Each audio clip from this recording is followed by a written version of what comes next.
पिताजी जल्दी चलिए, वरना मैं आज स्कूल में देरी से पहुंचूंगा। मेरी टीचर बहुत गुस्सा करती है। हाँ हाँ बेटा, अभी चलते हैं, बस 2 मिनट रुको।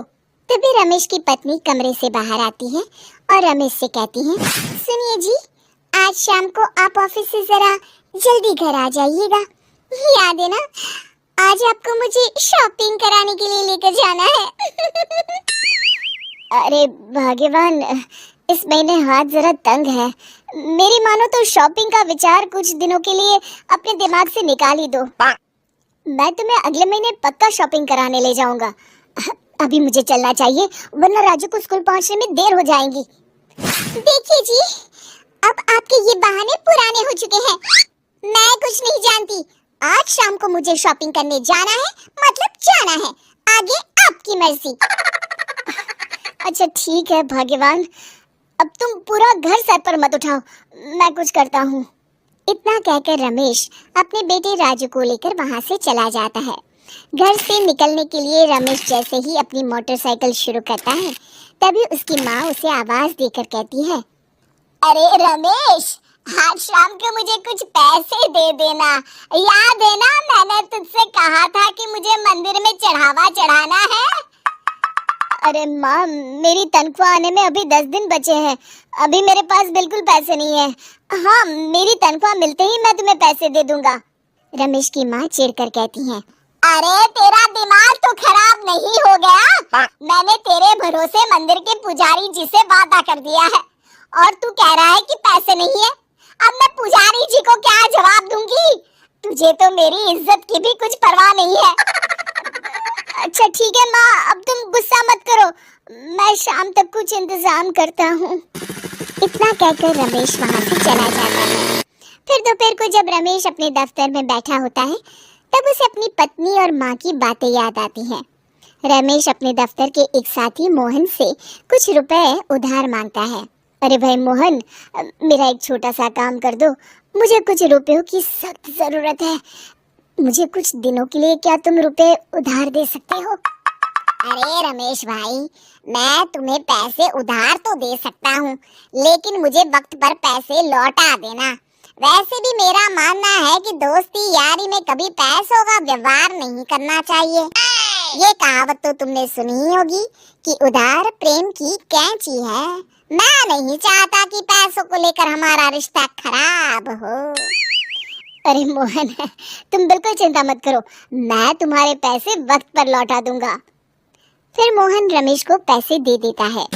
शाम को घर आकर रमेश कुछ पैसे अपनी माँ को देता है और साथ ही अपनी पत्नी को भी शॉपिंग कराने बाजार लेकर जाता है।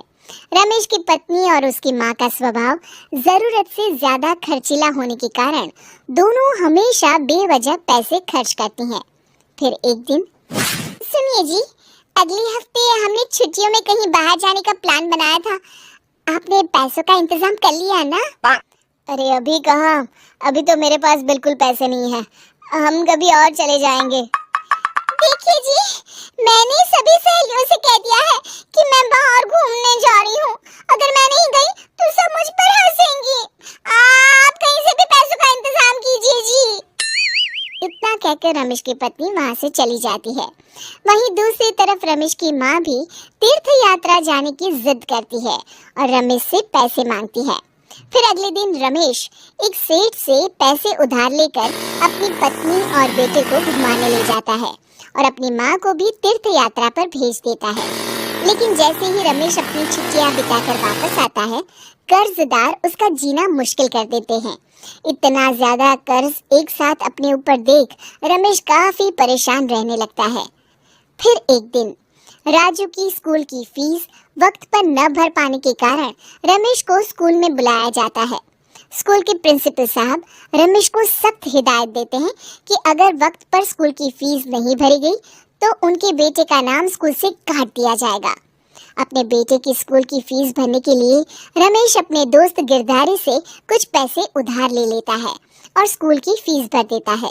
रमेश की माँ और उसकी पत्नी खर्चे और घर की जिम्मेदारी संभालते संभालते धीरे धीरे रमेश पूरी तरह कर्ज में डूब जाता है और तभी एक दिन दफ्तर में काम करते समय रमेश की तबीयत अचानक बिगड़ जाती है और वो बेहोश होकर गिर पड़ता है। उसे जल्दी से पास के एक अस्पताल में भर्ती कराया जाता है। रमेश के घर वालों को ये बात पता चल जाती है तो वे सभी अस्पताल पहुंचते हैं। अस्पताल के डॉक्टर साहब उन्हें बताते हैं, देखिए, देर रात तक जागने और जरूरत से ज्यादा काम करने की वजह से इन्हें चक्कर आ गया था। बेहतर यही होगा कि इन्हें कुछ दिनों के लिए पूरी तरह आराम करने दिया जाए। रमेश की हालत देखकर उसके बेटे राजू को बहुत गुस्सा आता है और वो अपनी दादी और माँ से कहता है, माँ, दादी, मैं इतना छोटा हूँ, फिर भी मैं इतना समझता हूँ कि पिताजी दिन रात दफ्तर में काम करके पैसे कमाते हैं। पिताजी अकेला पूरा घर संभालते हैं और आप दोनों अपने फिजूल के खर्चों के लिए उन पर दबाव डालते रहते हैं। आज पिताजी की हालत के जिम्मेदार तो आप दोनों हैं। राजू की समझदारी भरी बातें सुनकर रमेश की माँ और पत्नी को अपनी गलती का एहसास होता है और दोनों की आंखों में आंसू आ जाते हैं। फिर कुछ दिनों के बाद रमेश की तबीयत एकदम अच्छी हो जाती है और वो पहले की तरह अपने काम पर जाने लगता है। रमेश की माँ और पत्नी अब उसे किसी प्रकार की कोई तकलीफ नहीं देते और ना ही उससे किसी चीज की मांग करते हैं।